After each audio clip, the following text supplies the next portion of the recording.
2025-এর viral বিষয় হলো তাহসান বিয়ে করেছে। তো কাকে বিয়ে করলো? রোজাকে। রোজা কতগুলো প্রেম করেছে? রোজা কোথায় হানিমুনে গেল তাহসানের সঙ্গে? এগুলো নিয়েই মানুষের গবেষণা চলছে। আর একটা বিষয়, সবচেয়ে আলোচিত ঘটনা এখন এই মেজর ডালিম। এই মেজর ডালিম নিয়ে সকলেরই আগ্রহ ছোটকাল থেকে আমাদের ছিল, এখনো আছে। তো মেজর ডালিমের গল্পটা রয়েছে। কিংবদন্তির অজানা গল্প শুনবে বিশ্ববাসী। পৃথিবীতে এমন সাহসী সূর্য সন্তান শতাব্দীতে খুব একটা জন্মায় না।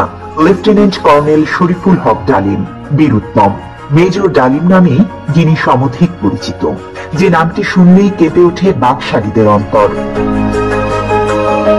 রূপকথায় ডালিম কুমারীর চেয়েও যে চরিত্রটি অধিক চর্চিত, তিনি মেজর ডালিম। আমার মতো লক্ষ কোটি তরুণ যে নামটি শুনে শুনে নানা কিংবদন্তির চিত্র এঁকেছে কল্পনার ক্যানভাস জুড়ে, আজ তাদের স্বপ্ন বাস্তবে পূরণ হওয়ার দিন। শরীফুল হক ডালিম 1964 সালে তৎকালীন পাকিস্তান বিমান বাহিনীতে যোগদান করেন।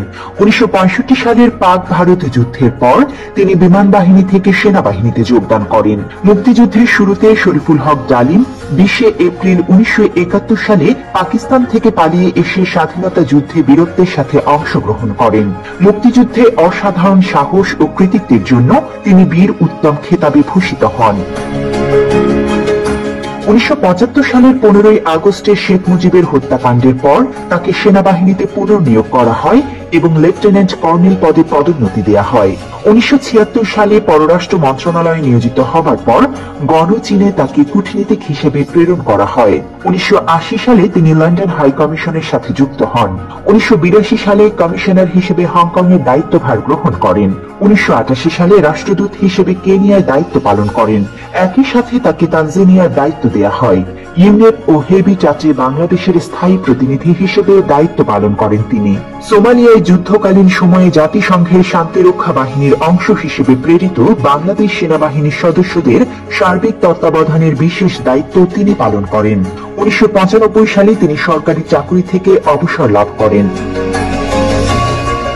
বীরোত্তম খেতাবপ্রাপ্ত একজন বীর মুক্তিযোদ্ধার নামটি বাংলাদেশের মানুষের কাছে পরিচিতি পেয়েছে 1975 সালের 15 আগস্টের এক ঐতিহাসিক ঘটনার মধ্য দিয়ে।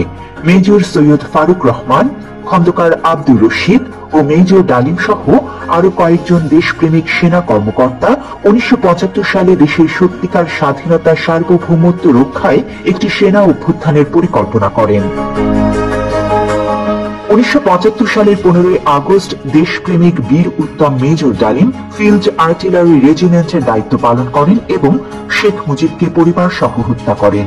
হত্যার পর মেজর ডালিম বাংলাদেশ বেতারের নিয়ন্ত্রণ নেন এবং একটি ঘোষণা দেন, আমি মেজর ডালিম বলছি, শেখ মুজিবকে হত্যা করা হয়েছে। মেজর ডালিম বলছি, শেখ মুজিব ও তার খুনি দুর্নীতিবাজ সরকারকে উৎখাত করা হইয়াছে।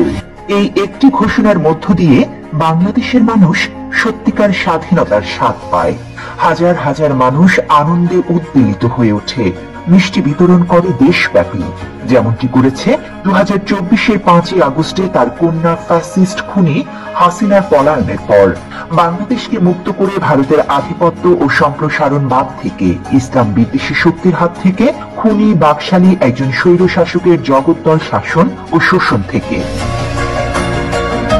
দেশপ্রেমিক বীর যোদ্ধা মেজর ডালিমরা ইতিহাসের স্বপ্ন পুরুষ।